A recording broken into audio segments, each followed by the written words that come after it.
Hello friends, आज हम कोलबर्स के नैतिक विकास के बारे में पढ़ेंगे।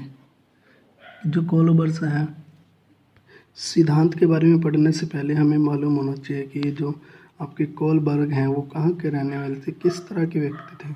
वो एक अमेरिकन मनोवैज्ञानिक थे।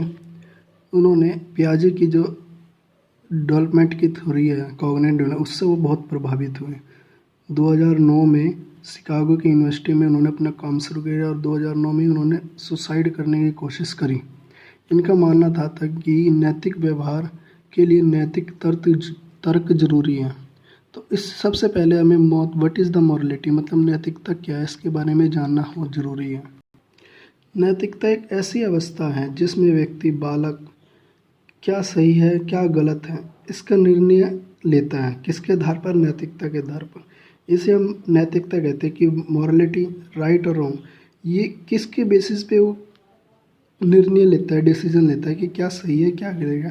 बेस ऑफ मॉरल प्रिंसिपल, इसके लिए कुछ नियम निर्धारित किए गए हैं, कुछ वैल्यूज़ रखे हैं जिसके आधार पर व्यक्ति सही और गलत की पहचान करता है। उसे ही हम मौलिकता या मॉरल वैल्यू कहते हैं।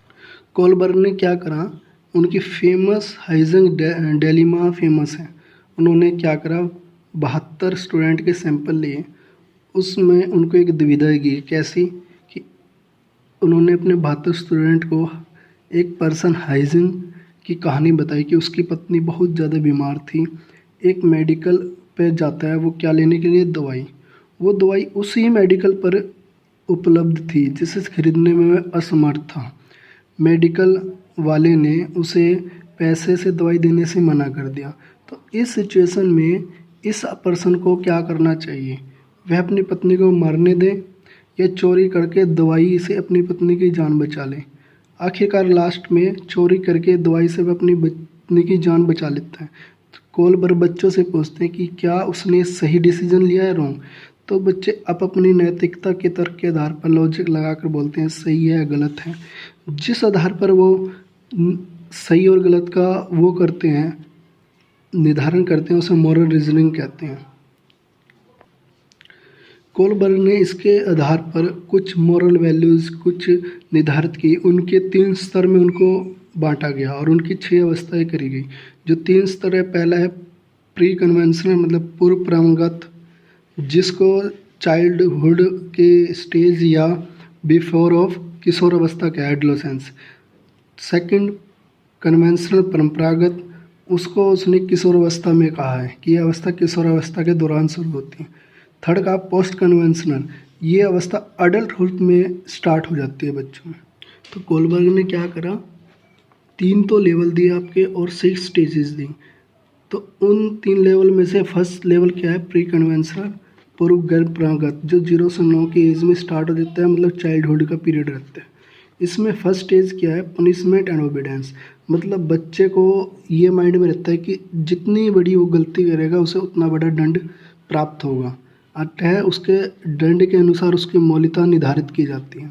सेकेंड स्टेज है पर्सनल रिवार्ड या म्यूचुअल एक्सचेंज या इंस्ट्रूमेंट, इसको टिट फॉर टैट की अवस्था भी कहते हैं। मतलब बच्चा ज़्यादा से ज़्यादा अपना फ़ायदा सोचता है, बेनिफिशियल थॉट उसके अंदर पैदा हो जाते हैं कि अगर बच्चे से कोई काम करवाना है तो उसको कुछ देना पड़ेगा, ताकि बच्चा अपना फ़ायदा सोच के वो काम करता है।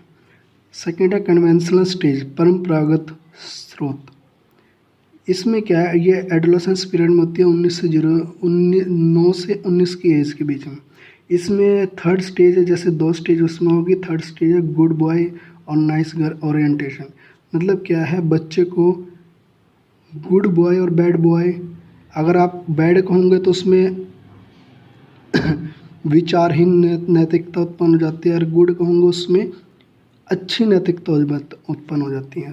थर्ड है लीगल ओरिएंटेशन, लॉ और ऑर्डर, कि बच्चा जो क्या है समाज के नियम में वैल्यूज़ को मानना स्टार्ट करता है कि अगर हम कुछ ऐसा करेंगे जो सामाजिक रूप से गलत होगा तो उसके वजह से वो हमारी मौलिकता रूप से गलत होगा, वो हमारी मॉरल नैतिकता रूप से गलत होगा। थर्ड है पोस्ट कन्वेंशनल, गैर परंपरागत स्रोत।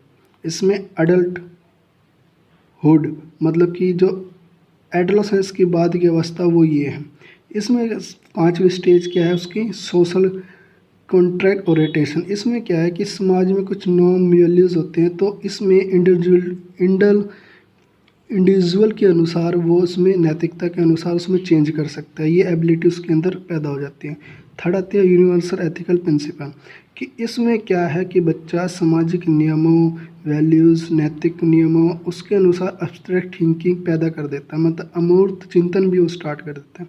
तो ये थी कुछ 6 स्टेजेज परिकन।